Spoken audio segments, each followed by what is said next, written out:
3 weeks ago, In the Loop did an in-depth report about lead in our drinking water. Since then, a growing number of Chicago public schools, nearly 30% of them, have tested positive for high levels of lead in drinking fountains. The findings have prompted public hearings to address the concerns parents have about the water their children drink at school. What we want is an assurance that this is the priority.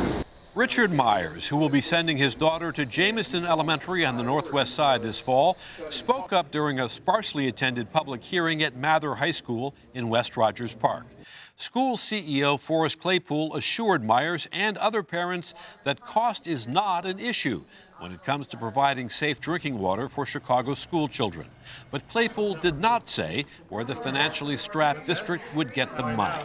We are spending whatever it takes to remove any devices or any piping that might pose a lead hazard risk. CPS officials, along with the city's health and water departments, are about halfway finished with testing hundreds of schools throughout Chicago. Nearly 1/3 were found to have lead amounts exceeding federal standards. About 30% have shown at least one fixture that is above the EPA's recommended 15 parts per billion. That limit, 15 parts per billion, was established 25 years ago.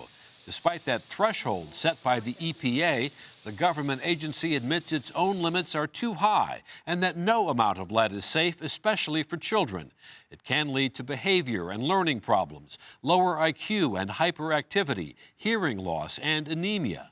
Just last week, the American Academy of Pediatrics issued a report calling for tighter rules on lead exposure and said existing lead standards fail to protect children.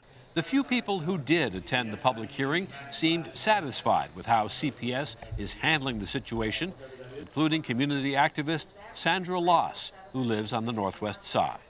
So I'm glad that, Chicago took the bull by the horns and has taken action, as opposed to waiting for the, U.S. guidelines and all this kind of stuff.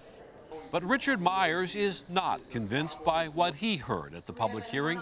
He still has concerns about his kids using the drinking fountain at their school. They're going to be starting this fall into the Chicago public schools, and I'm probably going to be sending water with them. CPS is now testing all 324 schools that were built before 1986, the year lead water pipes were banned in the city. And the Chicago Health Department is recommending that all children be tested for lead.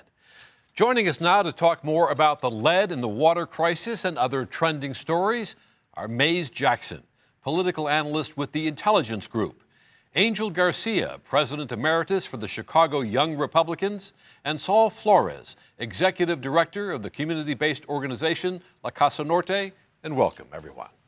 So we heard Forrest Claypool say that CPS is sparing no expense. Mays, how important is it for the city to get this right? I think it's tremendously important for the city to get this right. I think that we've seen how this crisis has exploded in Flint, Michigan, and the last thing the city of Chicago needs is an explosion. Chicago Public Schools is imploding financially, and now what else can be added? I think they've had to do a lot to make sure that this thing is taken care of properly. And Angel, does it appear they are on the right track? Well, I think they are on the right track. I think it's very important, and of course they have to get in front of this. But I think the bigger issue is, what is wrong with CPS? They failed to educate our kids. Too many kids are failing, not graduating, and now they're not keeping our children safe. So I think it's a bigger issue of the management of CPS. And Saul, for parents who are going to be sending their kids back to school, we hope in the fall, we'll talk more about that later, should they be confident that that water is safe? Well, it's pretty frightening. I don't have children, but I have an 8-year-old niece in the 3rd grade,